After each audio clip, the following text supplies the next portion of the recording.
All right, let's transition to the things we do want to see and don't want to see. And, Justin, I always lead this off. Why don't you kick us off with things you want to see? What I would like to see is the D line eat. What we saw 2 weeks ago against Miami, it's kind of a very similar situation, and we starting off with Tua, and then Jacoby Brissett actually has some experience in the league. He's seen a lot of things, but that kind of younger, unproven talent at quarterback is what we're going to be facing here. I'll extend it past the D line, include the linebackers, the cornerbacks, send the heat, take some chances, play a single high safety, and really dare Davis Mills to beat you. Leave Hyder Poyer back there and let him try to take a shot and beat you that way. I think this is another game where we could conceivably see 6-7 sacks and have some from the D-line, maybe a corner blitz in there, maybe linebackers. But I kind of want to see them just tee off on keeping everything inside 5 yards and stopping running backs in the backfield, getting sacks, forcing mistakes, and really play opportunistic like that. Wow. You want I'm out for blood, buddy. You want the Tua and what's his name? Jacoby Brissett deal. Yeah. You want that package. Okay. Are you has the Houston playoff game still resonating with you?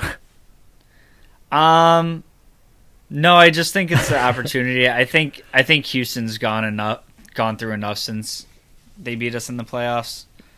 They went from But AFC you want more. Yeah.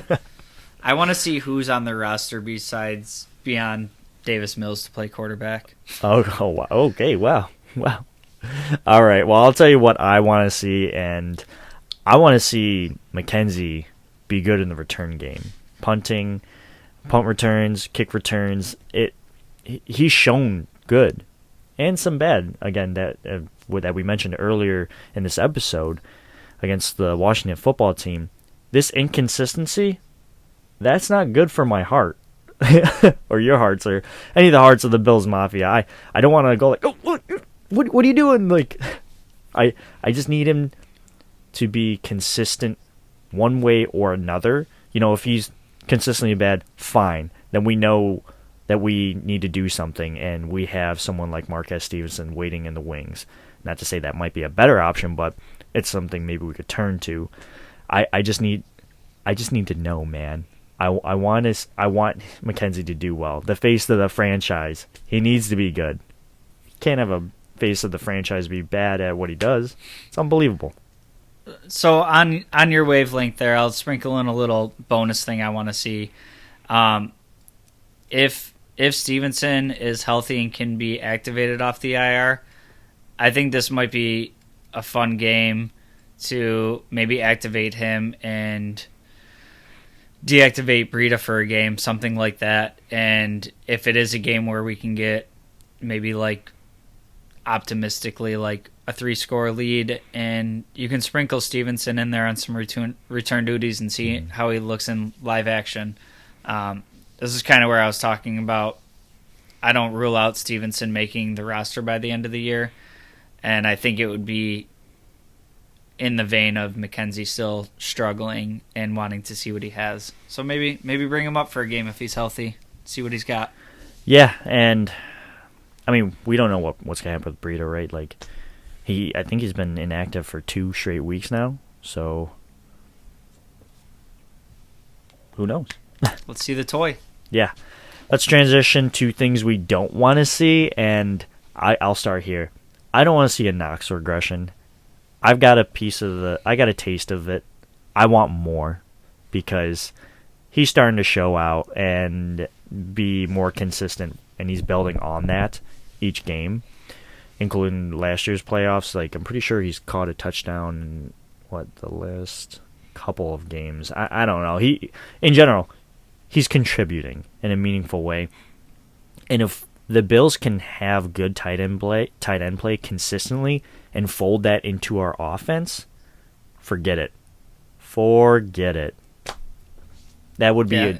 a dream.